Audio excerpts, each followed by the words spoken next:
नमस्कार, आप देख रहे हैं SPN9 न्यूज और मैं हूं आपके साथ मनीष कुमार सैनी। उत्तर प्रदेश के बजट सत्र और महाकुंभ को लेकर पश्चिम बंगाल की मुख्यमंत्री ममता बनर्जी द्वारा दिए गए बयान पर कांग्रेस विधायक आराधना मिश्रा ने अपनी प्रतिक्रिया जाहिर की है। महाकुंभ को सनातन धर्म का समागम बताते हुए कांग्रेस विधायक ने कहा कि इस सवाल पर उठाना उचित नहीं है कि आराधना मिश्रा ने बुधवार को कहा कि महाकुंभ सनातन धर्म का सबसे बड़ा समागम है। यह हम सबकी विश्वास और आशा से जुड़ा हुआ है। दुखद घटना हुई जिसमें सरकारी आंकड़ों के अनुसार 30 लोगों की मौत हुई थी।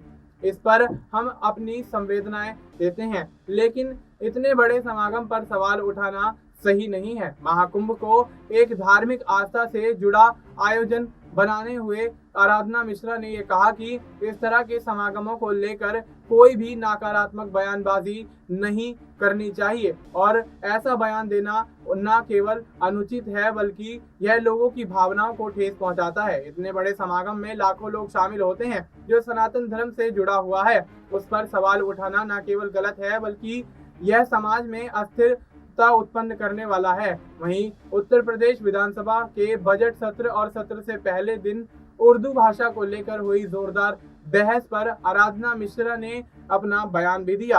आराधना मिश्रा ने कहा कि यह संदर्भ जो था वह विधानसभा के अंदर इस्तेमाल की जाने वाली 5 भाषाओं के प्रावधान से संबंधित था। यह कतई इस बात का संदर्भ नहीं था कि यह चर्चा नहीं थी कि स्कूलों में शिक्षा अंग्रेजी में, हिंदी में, संस्कृत में या फिर उर्दू में दी जाएगी। इस पर कोई चर्चा नहीं थी नहीं। मुझे लगता है कि कहीं ना कहीं यह पूरा मामला एक एजेंडे के तहत दूसरी दिशा में मोड़ दिया गया है। उन्होंने आगे ये भी कहा कि अगर इससे किसी भी भावना को आहत होती है तो ऐसी भाषा सदन के अंदर नहीं इस्तेमाल होनी चाहिए और उसे निकाल देना चाहिए जो इस तरह की भाषा का इस्तेमाल करे। वहीं सदन में आज उठाए जाने वाले मुद्दों की जानकारी देते हुए उन्होंने कहा कि हम सब लोगों ने अपने अपने विभिन्न नियमों में अपनी बातें रखी हैं। महाकुंभ पर भी चर्चा का विषय रखा गया है और जैसे जैसे सदन चलेगा हमारे मुख्य मुद्दे जैसे कि किसानों के, नौजवानों की बेरोजगारी का